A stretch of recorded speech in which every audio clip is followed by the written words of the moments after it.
የምናውቃቸው ልጅ ቶፊቅንና ሶፊን የምናውቃቸው ከፊት ጀምረን የምንከታተላቸው የምንወዳቸው የምናከብራቸው ነበሩ። ዛሬ በተከሰተው ነገር በጣም አሳዛኝና በጣም የሚያስከፋ ነገር ነው የተከሰተው። ምክንያቱም ሶፊ እንደምናውቃት እንደማንኛውም ሰው ተሰዳ የምትኖርና በአረብ ሀገር የምትኖር እህታችን ነበረች። ነገር ግን ለፍቅሯ ስትል ለታማኝነቷ ስትል ስራዋን ሁሉ ነገር ትታ አገሯ ገብታለች። ለማን ስትል ብትሉኝ እንደምታውቁት ለልጅ ቶፊቅ ነው እንደሚኖሩ እናውቃለን። ባንድ እየሰሩ ምናምን በጣም ደስ የሚሉ ነበሩ። ነገር ግን አሁን የተከሰተው ነገር ምንድን ነው? ሶፊስ ያኔ ምን ያክል ተጎድታለች? ወንድ ልጅ ያኔ ምን ብታደርጉለት ማመን ወይስ ይቻላል? ይሄን ጌታዬ እንዴት ነው የሴት ልጅ ልቦና ሁልጊዜ እየተሰበረ ያለው የሚለውን ነው ማለት። እዚህ ጋር ሁሉ ነገር ለሱ ብላ ሁሉ ነገር ትታ መታለች እንደምታውቁት። ነገር ግን የተከሰተው ነገር በጣም ከባድ ነው።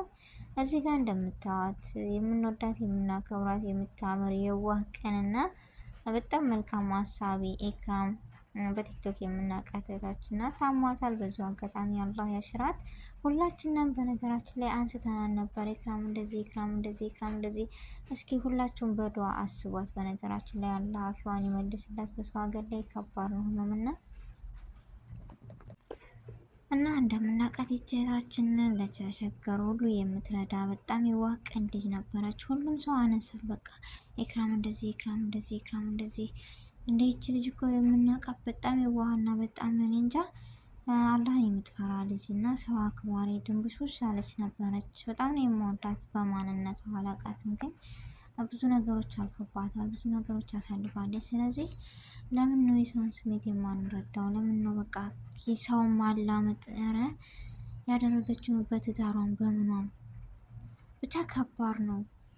እና እዚህ ጋር እንደምትዋት ሀገሯን አክባሪ ድንቡሽ ያለች የምትወዳት የምናከብራት ነበረች እና አሁን ላይ እንደዚህ ታማ አልጋ ላይ ነው የምትገኘው። አላህ አፊዋን ይመልስላት።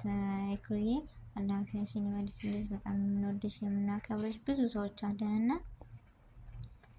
ወደፊቱ ማንነትሽ እንደምትመለሽ ኢንሻአላህ በቅርብ ተስፋ አለኝ እና ሁላችንም በሰው ሀገር የምንገኝ ሁሉም ሰው ክፉን መመኘት በጣም ከባድ ነው እና ደስ ይበላት።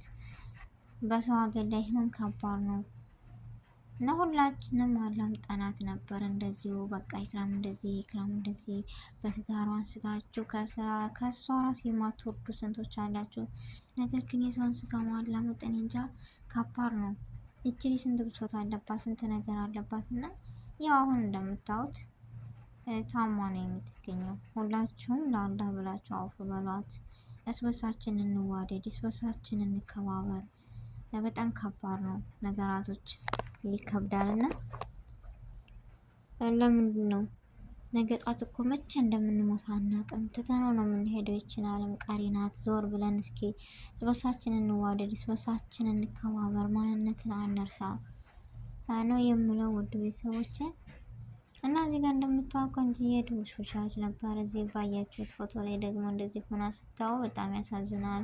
ሁሉም ነገር ቀሪ ነው። ዛሬ እንደዚህ የሆነበት ነገር ዞር ብለን ስናይ በጣም ከባድ ነው እና አይተናል። የምናውቃት የምንወዳት የምናከብራት መልካም እህት በዘር በሃይማኖት የማትገባ መሲ እንዴት እንደሆነች ስንት ልብ ነው የተሰበረው በመልካምነት። እኔ እሷና ያደረግነው ሰዎች አላህ ብቻ የምናውቀው።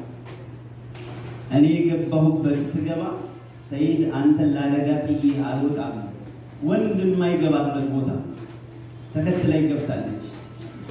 ይህ ጀግንነቷ ነው።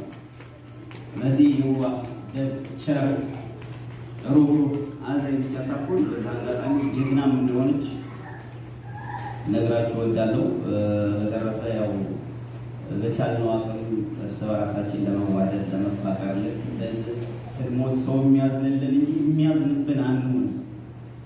በሰዎች እሷ ቆማለች፣ እሷ አንደኛዋን ሄዳለች። ታስበው የተጎዳ ነው። እኛ በህይወታችን ውስጥ የምታስፈልገን እህታችንን ያጣን ሰዎች ነን። እኛ መድረስ የማንችልባቸው ቦታዎች ሁሉ አይዟችሁ፣ እዛ ቦታ መሄድ ካልቻላችሁ እኔ እሄዳለሁ። ምንም ነገር ሳትፈራ በገሃድ የምትጋፈጥ እህታችን ናት እና በዚህ ማለት ሀገር ናት። ሀገርነትን ኢትዮጵያዊነት የተማርንባት እህታችን ናት። ሞቷ ከምንም በላይ በጣም አስደንግጦናል። በህይወቷ አንድም ቀን ዋሽታ አታውቅም። የዋሸችው አንዴ ብቻ ነው። እሱም እመለሳለሁ ብላ ነበር የሄደችው። እመጣለሁ ነበር ያለችው፣ እቀራለሁ አላለችንም። ብዙ ነገሮች ነበሩ ስትመለስ የምንሰራቸው። ሄደችውም ደግሞ እንደሌላ ሰው ኢንጆይ ለማድረግ ሳይሆን እዚሁ ሀገር ውስጥ ሲሰቃዩ የነበሩ እህቶችን መፍትሄ ለማበጀት ነበር። እረፍት ብላ ሄዳ የተዝናናችበትን ቀናቶች አላስታውስም። እዛም ሆና እዚህ ስላሉ እህቶች ነው የምታስበው። አሁን ግን እሱ የፈቀደው ሆኗል። በነገሮች ሁሉ አላህ ትክክል ነውና አልፋለች። እሷ መልካም ስራዎቿ ሁሉ ሁሌም ሕያው እንደሆኑ ይቀጥላሉ። እሷ የጀመረቻቸው በጣም ብዙ ስራዎች አሉ፣ በጣም ብዙ መልካም ስራዎች አሉ። ከዛ ውጭ ይህንን ፍቅር ይህንን በሰዎች ዘንድ ያላትን ነገር እያለች አይታው ቢሆን ኖሮ በጣም ደስ ይለን ነበረ። እንደ ድሎ ነው ግን እኛ ስንኖር ሳይሆን ስንሞት በጣም ውዶች ነን። በጣም ብዙ አልቃሽ ይኖረናል። ይህን ባረኩላት፣ ይህን ሳላረግላት እንባላለን። ይህንን ፍቅር አይታው አልፋ ቢሆን ግን አይቆጭም። ያ ማለት ግን አሁንም አረፈለም። እንደ መሲ ያሉ ብዙ እህት ወንድሞች አሉ እያሉ በህይወት አለንላችሁ፣ ስራዎቻችሁን እያየን ነው፣ እናንተ እኮ እንዲህ ናችሁ መባል ያስደስታል። አፕሪሼት ማድረግ ለእነሱ በተለይ ስደት ላይ ላሉ እህቶች ታይታችኋል እኮ እናንተ እኮ ጎበዝ ናችሁ፣ ይህን አድርጋችኋል ሲባሉ ትልቅ ፓወር ነው። ምክንያቱም ሁሉም ስራውን ኑሮውን ያውቀዋል።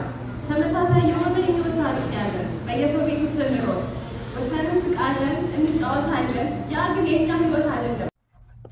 እና ውድ ቤተሰቦች እንደምታዩት ልብ የሚነካ መልእክት ነበር ያስተላለፉት። በጣም ያሳዝናል። በዚሁ አጋጣሚ መስዬ ለሞላ ቤተሰቦችሽ መጽናናቱን እመኛለሁ። አይክሩዬም እንደዚሁ አላህ አፊያሽን ይመልስልሽ። ለሰው ኸይር ነገር ወይም ጥሩ ነገር ሰርተን ካለፍን ሙተን ራሱ የሚያዝንልን መልካም ስራዎችን አብረን የሚቆዩ ናቸውና መልካሞች አድርገን ሁላችንንም። በጣም የሚያገርም በጣም የሚያሳዝን ነው። በእሷ ያልተሰበረ ያላዘነ የለም። ብቻ በጣም ከባድ ነው እና ኢክሩዬ ደግሞ አላህ አፊያሽን መልሶልሽ በደስታ የምንቀበልሽ አላህ ያደርገን ነው የምለው።